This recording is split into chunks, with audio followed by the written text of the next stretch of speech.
Good evening and welcome to the Financial Week. I'm Anthony Log. Light and power company Jamaica Public Service JPS is reporting a net profit of $13.1 million for its first quarter, which ended in March. This works out to roughly 2 billion Jamaican dollars after tax for the 3-month period. JPS's revenue was $254.6 million for the period. That's compared to $244.3 million in revenue for the same period in 2023.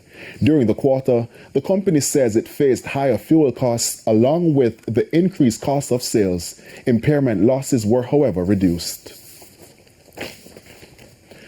Foreign exchange trading ended today with banks and cambios selling the American dollar for an average $157.01. The Canadian dollar is being sold for $115.58. $199.35 is the average value of the pound, while the euro is going for $171.84. And the JSE index advanced by 855 points, while the junior market gained 62 points. Among the 51 winners were Blue Power Group, JFP, Caribbean Assurance Brokers, Sagicor Real Estate, X Funds, and Medical Disposables and Supplies. The 30 losers included Berger Paints Jamaica, JMMB Group 7% VR JMD CR preference shares, JMMB Group 7.5% VR JMD CR preference shares, G West Corporation ordinary shares, and Sagicor Select Funds manufacturing and distribution. 17 stocks traded firm. Finance Minister Dr. Nigel Clark says Tax Administration Jamaica is working to collect outstanding corporate income taxes owed by firms for the last fiscal year. Dr. Clark says he is being updated on this process weekly. More in this report. Corporate income tax revenue was short about $14 billion based on the tax projections for the 2023-2024 fiscal year. This outcome not only represents a missed budget target, but it also caused the country to miss its fiscal surplus target. Speaking with our news center, Finance Minister Dr. Nigel Clark says an analysis will be done on the factors leading to the outstanding payments.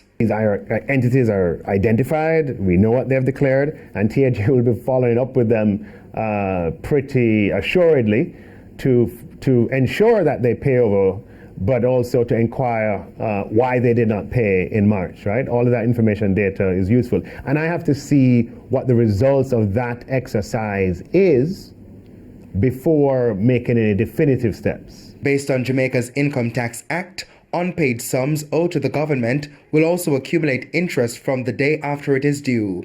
Dr. Clark says he will now be updated regularly on the steps being taken by the Tax Administration of Jamaica, TVJ. I can't impose an artificial deadline, but I'll be meeting with them at least weekly until we sort of resolve this overhang and really get a handle as to what the causes are, and we're able to estimate what the yield from that overhang will be in this fiscal year. But what if these funds don't come in as expected? We'd have to make adjustments, clearly. Fiscal responsibility demands that.